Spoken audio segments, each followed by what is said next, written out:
This is the Shakespeare's birthplace in the Stratford upon Avon, beside a fig tree with beautiful brown turkey.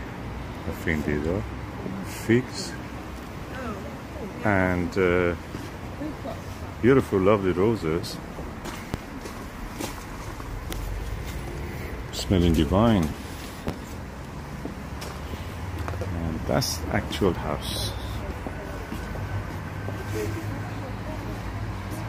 Of course, a little bit commercialized, having some restaurant, a little bit sundial, no shadow, of course, to show us.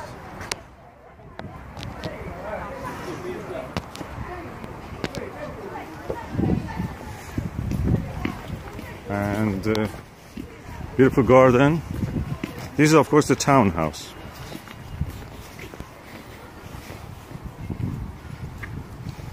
That's for punishment of the criminals.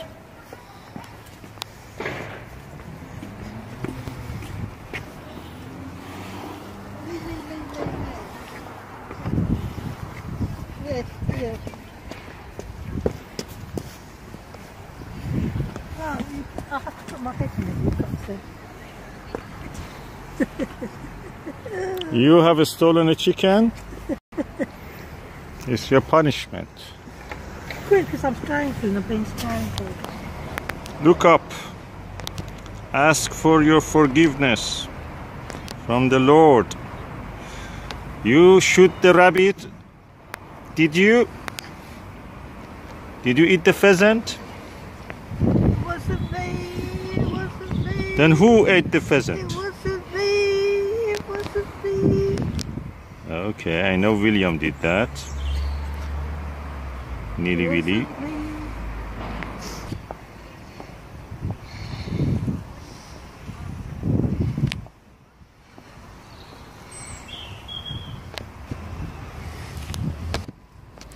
That's the entrance to the house. Of course, this tree is old, but I don't think this is 400 years old. Last night we went to a Swan Theatre watching a show, a play called Alchemist, 1610. It was written by Ben Jonson.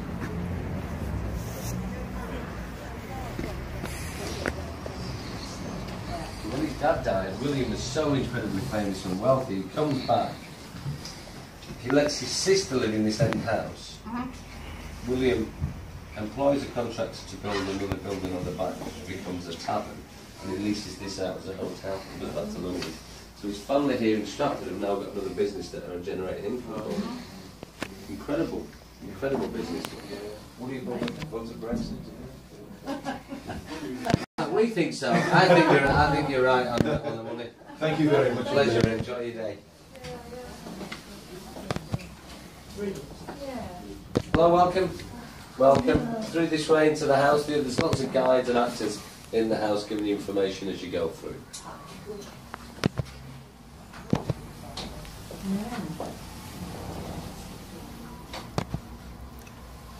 It's in Thai, Spanish, Russian, Portuguese. But please. And this stand on my own informant. And therefore, since I cannot prove a lover to entertain these fair, well-spoken days, I am determined to prove a villain and hate the idle pleasures of these days.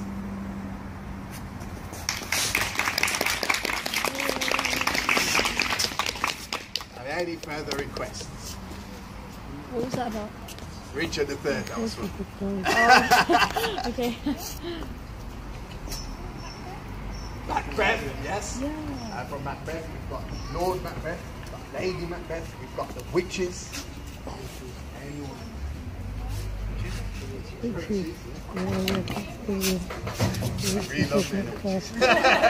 Make the woods move.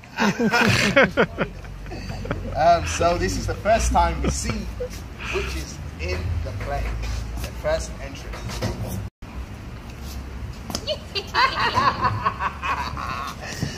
When shall we three meet again? In thunder, lightning, or in rain. When the hurly-burly's done. When the battle's lost and won. That will be ere the set of sun. Where the place?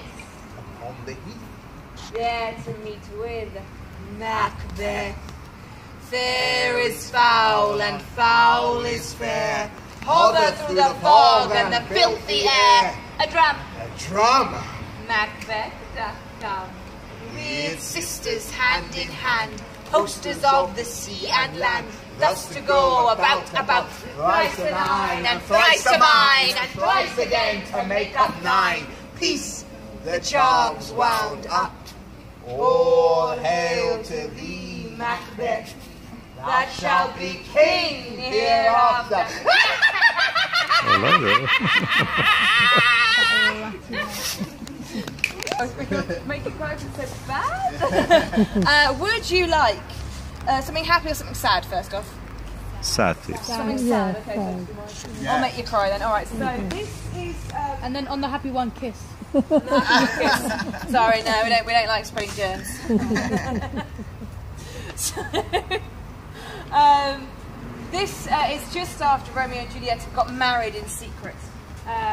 Romeo's had to leave to go and hide away for their wedding night, but he goes away and gets straight into a fight with Tybalt, who is Juliet's cousin, and kills him, which is not very clever because that gets him banished from Verona. So this is Juliet's reaction upon hearing of the death of her cousin and of Romeo's banishment. Should I speak ill of him that is my husband? Oh, poor my lord. What tongue shall smooth thy name when I, thy 3 hours wife, have mangled it? But wherefore?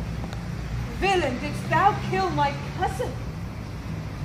That villain cousin would have killed my husband. Back, foolish tears, back to your native spring. Your tributary drops belong to woe, which you, mistaking, offer up to joy. Tybalt is dead that would have slain my husband, and my husband lives that Tybalt would have slain. All this is comfort.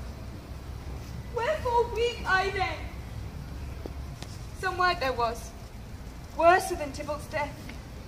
I would forget it fain, but oh, it presses to my memory like damn guilty deeds to sinners' minds. Tybalt is dead, and Romeo banished. Banished, that one word banished had slain 10,000 Tybalts. Tybalt's death was woe enough if it had ended there. Or if sour woe delights in fellowship, and needly will be ranked with other griefs. Why followed not when she said Tybalt's dead?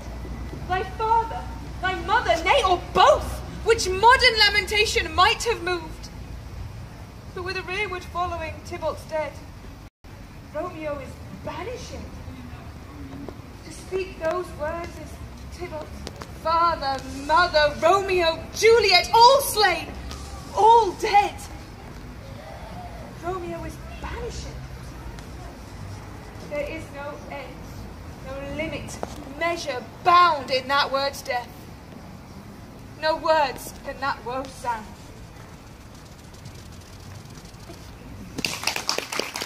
But this is Lady Macbeth's first entrance to the play. She comes in with a letter from her husband saying that he's won a great battle. And after the battle he met 3 witches who told him he's going to become king. She then has notification from King Duncan saying that he's coming to their castle that night to celebrate the winning of this battle. So this speech is a bit by Lady Macbeth she's a spell really to get the courage to kill King Duncan and becomes weak.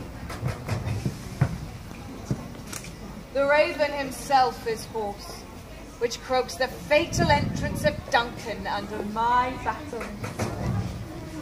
Come, you spirits that tend on mortal thoughts, unsex me here, and fill me from the crown to the toe, top full of the direst cruelty.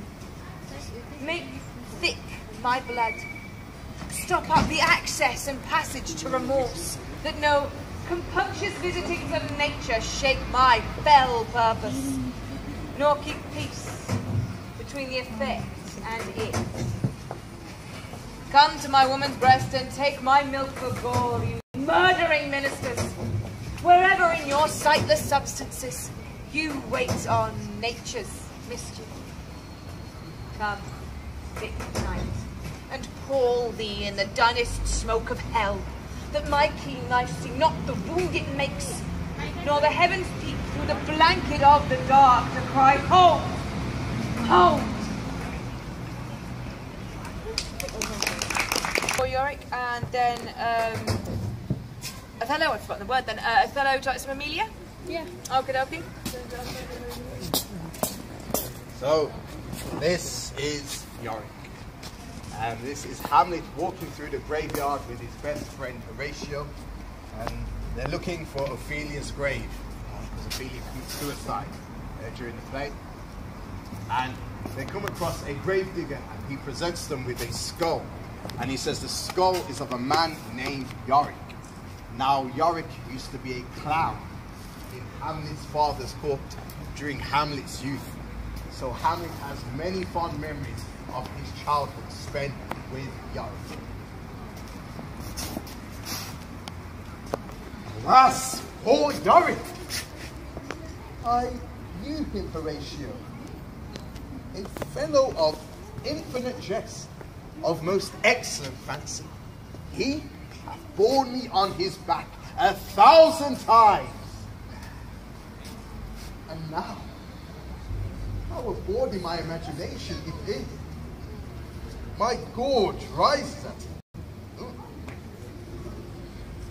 Ah, here hung those lips, and this I know not how.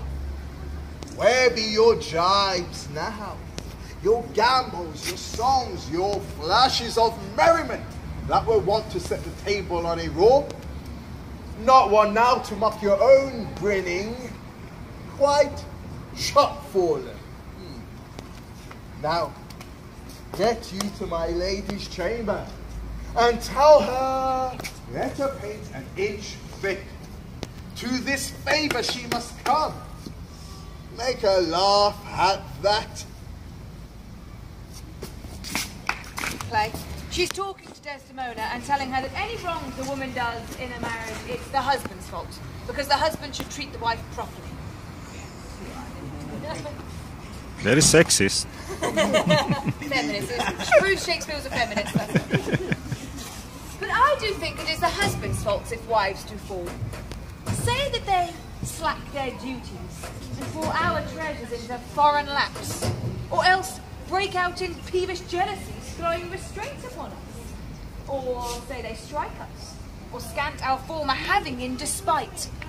Why, we have gall, and though we have some grace, yet have we some revenge. Let husbands know their wives have sense like them. They see and smell, and have their palate both for sweet and sour as husbands have. What is it that they do when they change us for others? Is it sport? I think it is. And doth affection breed it? I think it doth. Is frailty that thus as it is so too? And have not we frailty, desires for sport, and affection as men have? Then let them use us well. Else let them know the ills we do, their ills instruct us so. Let's talk of graves, of worms and epitaphs. Make dust our paper, and with rainy eyes write sorrow on the bosom of the earth. Let's choose acceptance as the thought of guilt. And yet not so. Ought we that we save our deposed bodies to the ground. Our lands, our lives are all woolen books. For nothing can we call our own but death, and that small model of the barren earth which serves as paste and cover to our bones. For God's sake, let us sit on the ground and tell sad stories of the death of kings. How some have been deposed, some slain in war, some haunted by the ghosts they have deposed, some poisoned by their wives, some sleeping children, murdered. within the hollow crown that rounds the mortal temples of a king, keeps death his court. And there the antic sits, scoffing his state, grinning at his pomp, allowing a breath, a little seen to monarchize, be feared, kill with looks, infusing him with self and vain conceit, as if this flesh crawled about our life were brass impregnable. And humid thus, comes at the last with a little pin, bores through the castle wall. And farewell, King. Cover your heads, and mock not flesh and blood with solemn reverence. Throw away respect, tradition, form, and ceremonious duty. For you have but mistook me all this while. I live with dread like you, feel want, taste grief. Subjected thus, how can you say to me, I am a king?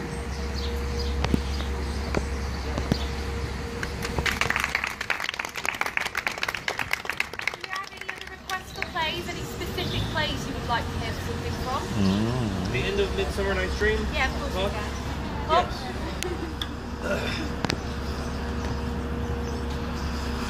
If we shadows have offended, think of this and all is mended, that you have but slumbered here, while these visions did appear, and this weak and idle theme, no more yielding but a dream. Gentle, do not reprehend.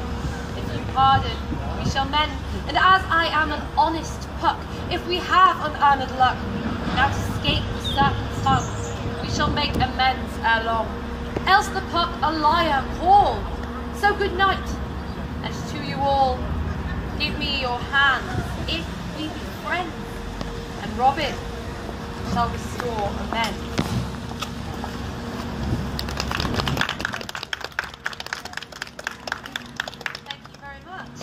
If you would like to hear anything else, do shout out a play. Romeo and Juliet, no problem. Okay, so this is from a little bit later in the play. Juliet is waiting for Romeo to come to her bedroom after they've been married. Gallop apace, you fiery-footed thieves, towards Phoebus' lodging. Such a wagoner as Phaeton would whip you to the west. I'm ringing cloudy night immediately. Spread thy close curtain love before me night, that runaways' eyes may wink, and Romeo leap to these arms, untaught of and unseen. Lovers conceive to do their amorous rites by their own beauties, or if love be blind, it best agrees with night. Come, civil night, thou sober-suited matron all in black, and learn me how to lose a winning match, played for a pair of stainless maiden hooks. Put my unmanned blood, baiting in my cheek with thy black mantle, till strange love grow bold. Think true love acted simple modesty. Night, come Romeo, come thou day and night, for thou wilt lie upon the hills of night, whiter than new snow on a raven's back. Come, gentle night, come loving black-browed night, give me my Romeo, and when I shall die, you'll take him, cut him out in little stars, and he shall make the face of heaven so fine, that all the world will be in love with night, and pay no worship to the garish sun. Oh, I have built a mansion of a love, and not possessed it, though I am sold, not yet enjoyed. How tedious is this day, as is the night before some festival, to an impatient child, had he robes and may not wear them.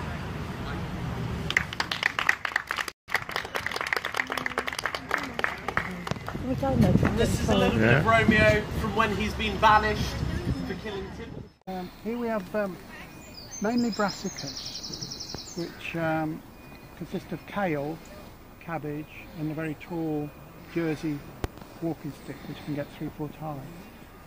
Now, as you see here, they're very ragged. The wood pigeons are the main culprits. They land on here when we've all gone home, when it's quiet, down they come, and they rag and rip them all to pieces. So what I've done, I've replanted some more plants that we had in reserve, and I've collected, well, we collect these, which are mainly lime, and a little bit of hazel and some old elm, and just lay them across on a sloping angle, because the birds don't like to get their wings tangled in them. So hopefully, we're hoping that they won't land there tonight. And you say you're hoping, you mean you have practiced it before, or is the first year? The cheeky ones will still come down. Oh, okay. And they'll just sit there. With everything else, when you cover them with netting also, you may end up with some butterflies and other Yes, we're bound to get caterpillars and butterflies, but we can pick the caterpillars off, because we don't do too much spraying. And so in the morning I shall come back and see what the result is. And why you're doing this way? What is the name of this place? Why you're doing it in the very traditional way? I see this is quite old technique. I would say it's a Tudor method, yes. Oh. But they also had which we haven't done yet, they had a bird scarer full of feathers, chicken feathers, stuck in a turnip and strung between there, and it twirled round in the wind, which also scared the birds. So this is Stratford upon Avon, and this is Anne Hathaway's. This is Stratford upon Avon. This is Shottery, which is on the border of Stratford on Avon. Yes, Anne Hathaway's cottage, and it consists of about 20 acres of grounds, really. That is actually where William Shakespeare could have been walking here. He would have walked here because he was courting here. And his girlfriend's house, Anne Hathaway. And eventually his wife. That is a beautiful. Yeah. Yeah, look at that. So I'm sure he would have walked up here. And do you think they will grow their own vegetable? Yes, I think they would have done, and I think they would have had some animals as well. It wouldn't have looked anything like as neat as this. There'd probably be a section for pigs and chickens. Yeah, they are messy creatures. Yeah, so it wouldn't have been, you know, it wouldn't have been as neat, I don't think. And do you think William Shakespeare, if you have read them or watched their plays, was in any way involved in gardening, had any knowledge of it? He had a lot of knowledge in his plays about plants. Yeah. Really? Oh, okay. Shakespeare's flowers. I mean, as a herbalist or as a gardener? I think both, really. Whether he actually did garden, but he certainly took an interest in it, because he's written about it. So oh, yeah. we can say he certainly has, yeah. He knew what the hedgerow plants were. Did he? Yes, he did, yes. And he talked about the medlar, didn't he, in his plays? Yeah. So yes, he did know. So he was a countryman, basically, to start with. And then, of course, he went down to the big city. Yeah. Whether he lost any interest in the countryside, I don't know. But he certainly came back here to retire, didn't he? So yeah. He certainly liked it. Of course, you get tired after a while being in the rain in the Royal Shakespeare Theatre in London. Yeah, there was no roof over it. Globe Theatre, yeah. Beautiful, peaceful place for, for an author to come here, come here and just because he didn't retire think about here, he retired into the town in Stratford. Oh, yeah. What new place? He was a businessman in a sense. He was a businessman in the end, yes. It's nice. Okay. Nice to see you, Alan. And what's your name?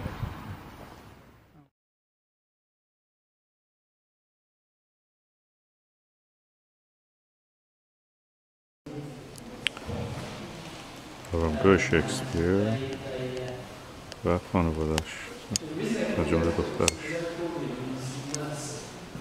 کلیسای هولی ترینیتی در استراتفورد آپون ایون لعنتنامه مشهوری که داره کسی که قبرش رو بشکافه نوشته اینم خود مجسمه اینتنش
that friend for whose sake for here to dig the dust enclosed here, lest be you man you spare the stones and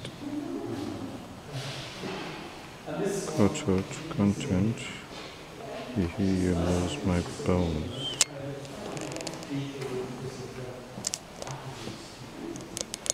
لعنتنامه‌ای که هر کسی که اوصافنامه و سنگش رو جا برداره و نقش بر کنه، چون قدیم رسم نقش بر میشه